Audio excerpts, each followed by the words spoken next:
She left. You didn't see it coming. Or maybe you did, but you hoped she'd stay anyway. And now here you are, alone, confused, hurt.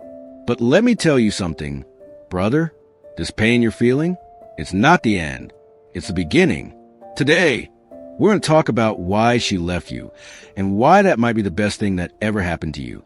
Not just some self-help fluff, but real, hard truth, backed by the ancient wisdom of Stoicism, modern psychology, and raw, lived experience. Let's be real. She didn't leave because of just one thing. It wasn't the text you didn't send, or the fight you had last Tuesday.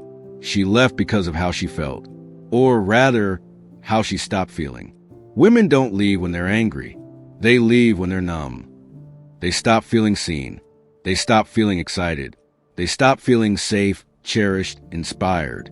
And that might sting, but here's the deeper truth. You stop being the man she believed in.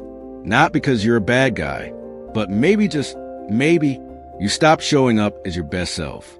You became predictable, maybe lazy, maybe lost in comfort, maybe even too soft, too needy, too reactive.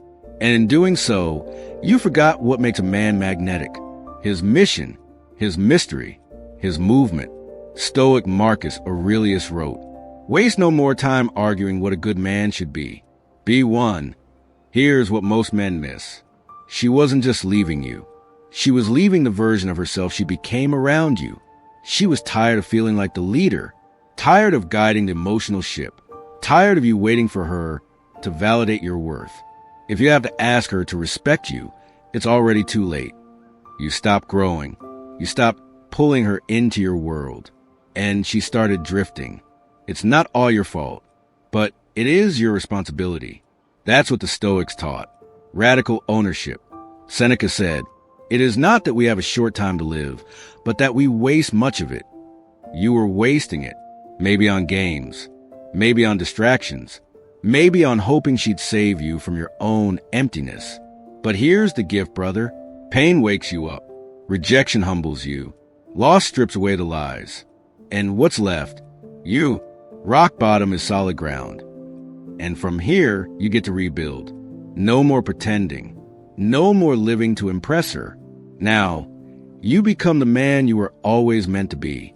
The man who gets up early and builds his body, reads instead of scrolling, faces discomfort like a warrior, leads with purpose, not people-pleasing, builds something that outlasts feelings.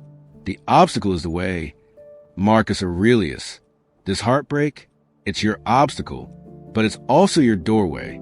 Now you walk differently, not to win her back, but to never lose yourself again.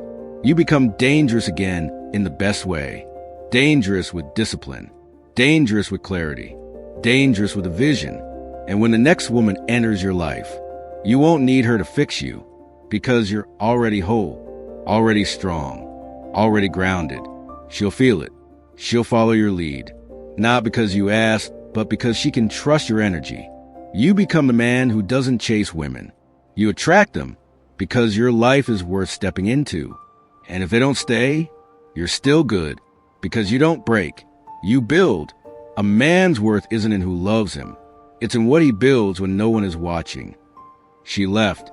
Yes, but maybe she had to, so you could meet the man you forgot you were. Don't try to get her back. Get yourself back. The one who lifts before the sun, thinks before he speaks, moves with power, not panic, lives like a king, even if no one's watching. This is your time. So stop mourning the woman who left and start becoming the man she was never ready for. Like, share, and subscribe if you're ready to rise. Because heartbreak isn't your end, it's your transformation.